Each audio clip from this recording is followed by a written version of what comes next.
Hello students, this is Shivangi. I'm welcome to Stop. So from today we are going to start the determinant series. ठीक है, तो ये किसका topic है? Basic mathematics का. तो हम पहले डिटर्मिनेंट सीखेंगे और आगे वैसे ही कंटिन्यू करेंगे आगे चैप्टर्स के लिए. तो डिटर्मिनेंट्स क्या होता है? The determinant is a square array of number symbolising the sum of certain products of the numbers. Okay, determinant क्या है? एक स्क्वायर एरे है. स्क्वायर एरे है और इसमें इसको कैसे रिप्रेजेंट करते हैं?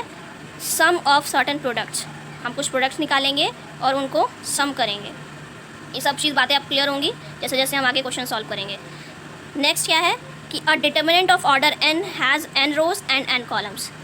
कोई भी डिटर्मिनेंट जो होता है वो ऑर्डर्स में क्लासीफाई है, जैसे ऑर्डर 1, ऑर्डर 2, ऑर्डर 3. तो कोई भी n ऑर्डर हम ले लेते हैं, तो अगर n ऑर्डर का डिटर्मिनेंट निकालना है तो that will have n rows and n columns. Okay, determinant में n ऑर्डर का डिटर्मिनेंट है तो उसमें n रोज और n कॉलम्स होते हैं. तो स्टार्ट करते हैं. पहले स्टार्ट करते हैं ऑर्डर 1 से. ऑर्डर 1 में ज़्यादा कुछ नहीं है स्टूडेंट्स. इसमें हमें क्या होगा? सिंगल एलिमेंट होगा. ठीक है, जैसे determinant of A. Determinant of A इसमें क्या है? सिंगल एलिमेंट है. This is order 1. इसका डिटर्मिनेंट क्या निकलेगा? It will be A. ठीक है, this is the determinant of order 1.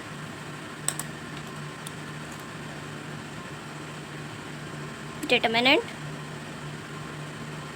Of order 1. Okay, now order 2.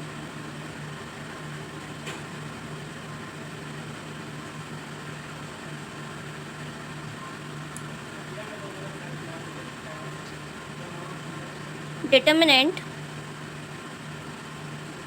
of order 2 is written as determinant को हम इन दो सिंबल्स के अंदर रिप्रेजेंट करते हैं. ठीक है, जैसे यहाँ पे हमने किया है. ए हमारा सिंगल ऑर्डर वाला था, ऑर्डर 1 है, तो उसको भी हमने किस में दिखाया है? In these symbols. ऑर्डर 2 है. ऑर्डर 2 मतलब 2 रोज एंड 2 कॉलम्स. मैंने कैसे बताया यहाँ पे कि कोई भी ऑर्डर है, n ऑर्डर का डिटर्मिनेंट है तो that will have n rows and n columns. तो उसी तरीके से ऑर्डर 2 जो है, ऑर्डर 2 में क्या होगा? 2 rows and 2 columns will be there. Let's say कौन कौन से एलिमेंट्स हैं? A, B, C and D. Okay, इसका डिटर्मिनेंट कैसे फाइंड आउट करेंगे? जैसे ऑर्डर 1 का हमने डिटर्मिनेंट, हमें ज़्यादा कुछ नहीं करना था, बस जो भी एलिमेंट है that will be the determinant of that number. Second order का क्या होगा? हमें क्या करना है स्टूडेंट्स? इन दोनों नंबर्स को मल्टीप्लाई करना है और इन दोनों एलिमेंट्स को मल्टीप्लाई करना है और उसका डिफरेंस निकालना है. तो that will be equal to the determinant of that number, of that determinant. It will be equal to AD. A into D is AD minus B into C BC. AD माइनस BC. This is the determinant of order 2. हमें क्या, पहले हम first element से fourth element को multiply करेंगे, then second element को third element से मल्टीप्लाई करेंगे और इन दोनों का डिफरेंस फाइंड आउट करेंगे. तो that will be the determinant of order 2. ठीक है, एग्जांपल ले लेते हैं. ऑर्डर 1 का एग्जांपल तो सिंपल सा है. जैसे ऑर्डर 1 का जैसे मैंने लिया, determinant of 3 it will be equal to 3. Determinant of -4 it will be equal to -4. what is a here? Here a is -4 है ना. तो अब ये है एग्जांपल ऑफ ऑर्डर 1. ऑर्डर 2 का एग्जांपल क्या है? जैसे हम एग्जांपल ले रहे हैं ओमेगा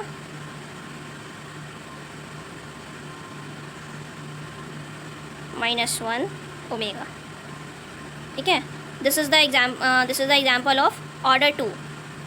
इसको सॉल्व कैसे करेंगे? इन दोनों को मल्टीप्लिकेशन और इन दोनों का मल्टीप्लिकेशन, उन दोनों का डिफरेंस फाइंड आउट करना है. That will be equal to omega square into omega is omega square, then minus of इन दोनों एलिमेंट्स का square. Omega into -1 will be equal to minus omega, and this will be omega square plus omega. Okay, एक cube root of unity आपको याद करना है students, omega square plus omega plus 1 is equals to 0 होता है। This is the cube root of unity. ठीक है, ये आपको मोस्ट ऑफ द टाइम देखने को मिलेगा। तो अगर मैं ओमेगा स्क्वायर और ओमेगा की वैल्यू फाइंड आउट करना चाहूँ तो क्या निकलेगी, omega square plus omega will be equal to -1, 0 -1 is equals to -1। ठीक है, तो that is how we calculate the determinant. Okay, so students, let's take another example of order 2. Example 2,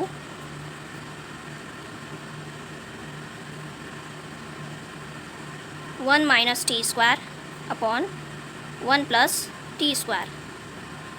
Third element is -2t upon 1 plus t square, 2t upon 1 plus t square, 1 minus t square upon 1 plus t square.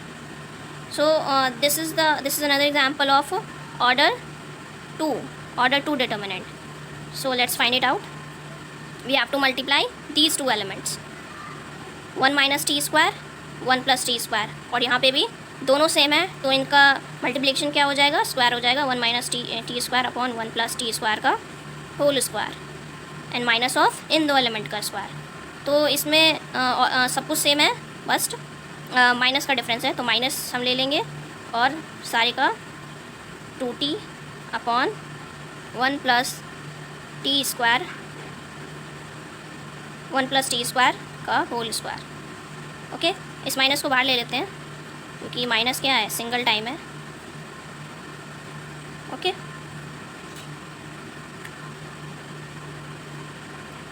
इसको ऐसे छोड़ो, चलो plus हो जाएगा, ये minus बाहर आ जाएगा, क्या हो जाएगा प्लस। ये क्या बनेगा students, it will be equal to 1 minus T square upon 1 plus T square plus this will be equal to 4t square upon 1 plus T square का होल स्क्वायर। ठीक है, bases are same, then power will the upper portion will get added, 1 plus t square का whole square और ऊपर क्या आ जाएगा 1 minus T square plus 4t square. Okay, formula आपको पता होगा, a माइनस b का स्क्वायर क्या होता है students, that is equal to a square plus b square minus 2ab। ठीक है, तो this is the formula of a minus b का होल स्क्वायर। तो वही अप्लाई करना है यहाँ पे, 1 का स्क्वायर 1 प्लस t स्क्वायर का square that will be equal to t power 4 minus 2t square plus 4t square upon 1 plus t square का होल स्क्वायर। नाउ इनके 1 प्लस टी की पावर 4, ये क्या हो जाएगा, that will be equal two plus 2t square upon 1 plus T square का whole square. इसको ध्यान से देखिए स्टूडेंट्स, ये हमारा 1 प्लस टी स्क्वायर का ही स्क्वायर है, तो ये भी हमारा किसके इक्वल हो जाएगा, 1 प्लस टी स्क्वायर का whole square upon 1 plus T square का होल स्क्वायर। दोनों कट गए, आंसर विल बी 1। ठीक है, तो this was the another example of order 2। चलिए अब हम ऑर्डर 3 समझते हैं। So students, let's move ahead with order 3। और determinant of order 3, there will be 3 rows and 3 columns. Determinant of order 3.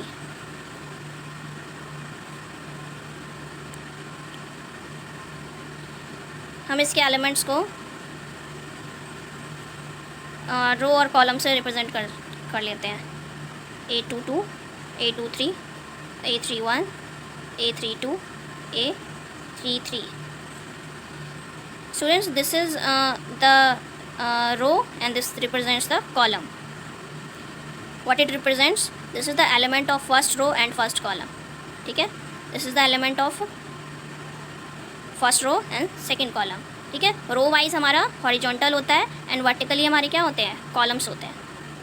तो ये सेकंड कॉलम में है और फर्स्ट रो में है, ठीक है। तो ये इसको हम आई और जे कह सकते हैं। तो आई रिप्रेजेंट करता है हमारा रो एंड जे रिप्रेजेंट करता है कॉलम, ठीक है। तो हम ऑर्डर 3 को कैसे सॉल्व करते हैं, तो हम ये तो हमने समझ लिया कि ऑर्डर 3 को हम कैसे रिप्रेजेंट करते हैं। There will be 3 rows and 3 columns, मतलब 6 से 9 एलिमेंट्स उसमें रहते हैं। इसको सॉल्व कैसे करते हैं, इसमें आपको स्टूडेंट्स याद रखना है पॉजिटिव से स्टार्ट होगा। This number will be indicated by positive number, positive negative positive, this will B negative positive positive negative positive negative positive. Okay, तो हमें अगर मैं फर्स्ट रो से सॉल्व कर रही हूँ, जो मैं डिटरमिनेंट सॉल्व कर रही हूँ वो फर्स्ट रो से एक्सपेंड करके कर रही हूँ, तो मैं केवल इन तीनों को कंसिडर कर लेती हूँ, इन सब को भी छोड़ देती हूँ। तो इसको सॉल्व कैसे करते हैं, फर्स्ट एलिमेंट का आपको एज इट इज़ लिख लेना है और जो फर्स्ट एलिमेंट है उसके रो और कॉलम को आपको कैंसिल करना है। इस तरीके से इस रो और इस कॉलम को हम क्या कर देंगे, कैंसिल कर देंगे। क्या एलिमेंट बचे हमारे, A22 A23 A32 A33, ठीक है। जो भी आपने एलिमेंट लिखा है, जैसे मैंने कौन सा एलिमेंट लिखा है A11, तो इसके रोज़ और इसके कॉलम्स को कैंसिल करना है और इसको डिटर्मिनेंट्स में लिख देना है। A22 A23 A32 and this will be A33. Okay, now next element minus A12, we are expanding along first row, first row से एक्सपेंड कर रहे हैं हम A12। अब इसके भी रोज़ और कॉलम्स को कैंसिल कीजिए, ये और ये, ठीक है, ये इसको और इसको आपको कैंसिल करना है। तो क्या बचा हमारा, ये और ये, A21 A23 A31 A33। Okay, then next is our A13, इसका साइन क्या है, पॉजिटिव पॉजिटिव A13। इसमें क्या कैंसिल होगा, ये और ये। क्या बचा हमारा, ये बचा हमारा A21 A22 A13 sorry A31 A32। Okay, इसको सॉल्व कैसे करना है स्टूडेंट्स, जैसे हमने नॉर्मल सेकेंड ऑर्डर का डिटरमिनेंट सॉल्व किया था। कैसे सॉल्व किया था, इन दोनों एलिमेंट्स को मल्टीप्लाई करना है, इन दोनों एलिमेंट्स से मल्टीप्लाई करना है और उनका डिफरेंस फाइंड आउट करना है। ये एज इट इज़ यहीं पर आएगा, A11 multiplied by A22 A33 minus A23 A32। Okay, next is what, A12 A21 A33 minus of this is, है ना, A23 A31। Okay, next is our A13 into A21 A32 A21 A32 minus A22 A31। Okay, तो इस तरीके से हम order 3 का determinant solve करते हैं। तो इसका एग्जांपल ले लेते हैं। सो स्टूडेंट्स, हम एग्जांपल ले रहे हैं to determine the determinant by expanding along first row. First row से हम एक्सपेंड करेंगे। अगर आपको कोई और भी पूछ लिया जाता है या फिर आपको किसी और से निकालने का मन है, जैसे मुझे मन है मैं सेकेंड कॉलम से मैं सेकेंड रो से मैं निकालना चाहूँ, अगर मैं सोचूँ कि डिटर्मिनेंट फाइंड करना है सेकेंड रो से, तो कैसे होगा, इसका साइन क्या होगा, नेगेटिव पॉजिटिव एंड नेगेटिव, ठीक है। जैसे हमने फर्स्ट से किया, this is positive negative positive. हमें ऑल्टरनेट साइंस लेने हैं, पहले पॉजिटिव नेगेटिव। ओके, तो एग्जांपल लेते हैं to determine the determinant by expanding along first row.